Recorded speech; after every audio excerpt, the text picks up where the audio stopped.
अंधेरी रात, सुनसान रास्ता और एक कदीम हवेली जो बरसों से बंद थी। पूरे गांव में इस हवेली के बारे में खौफनाक कहानियां मशहूर थीं। कोई कहता वहां साया रहता है, कोई कहता कि अंदर जाने वाला कभी वापस नहीं आता। मगर फहद के खानदान ने ये सब कहानियां नजरअंदाज कर दें और शहर से आकर इसी हवेली में रहाइश अख्तियार कर ली। पहली रात सब कुछ ठीक रहा, मगर दूसरी रात से अजीब व गरीब वाकयात शुरू हो गए। फहद की बीवी सारा को महसूस हुआ कि कोई मुसलसल उसे देख रहा है। छोटे बेटे अली ने रात को दरवाजा खुद ब खुद खुलते देखा और फहद को लगा जैसे दीवारों से किसी के सरगोशियां करने की आवाजें आ रही हैं। एक रात जब सब अपने कमरों में थे, अचानक एक जोरदार चीख गूंजी। सब घबराकर बाहर निकले तो देखा कि सहन में एक पुराना झोला हिल रहा था, हालांकि हुआ तक नहीं चल रही थी। अली कांपती आवाज में बोला, अबू, कोई यहां है। फहद ने हिम्मत करके हवेली के पुराने कमरों को खंगालना शुरू किया। अचानक उसे तह खाने का एक दरवाजा मिला जो आहिस्ता आहिस्ता खुद ब खुद खुलने लगा। अंदर जाने पर एक अजीब सी बदबू और सुड़ी हुई लकड़ियों का ढेर था। मगर जैसे ही उसने दीवार पर चिराग जलाया तो एक पुरानी तस्वीर सामने आई।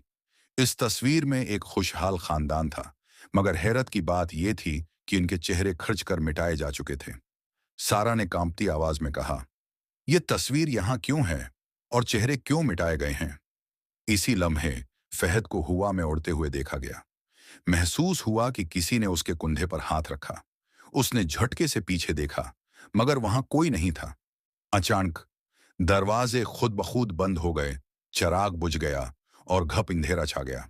फिर वही खौफनाक सरगोशियां होने लगे, मगर इस बार वो ज्यादा करीब थीं, जैसे कोई उनके बीच ही खड़ा हो।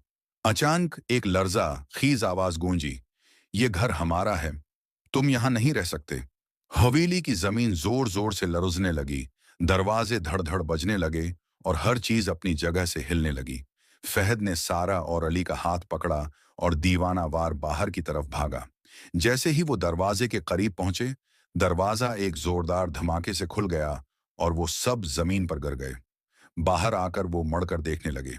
हवेली वैसी की वैसी खड़ी थी, मगर अंदर एक परछाई हरकत कर रही थी, जैसे कोई उन्हें घूर रहा हो। अगली सुबह फहद के दोस्त, जो गांव के पुराने बाशिंदे थे, ने उन्हें बताया कि यह हवेली एक खानदान की थी जो प्रासरार तौर पर गायब हो गया था, और जो भी इस हवेली में रहने आया वो या तो पागल हो गया या कभी वापस नहीं आया।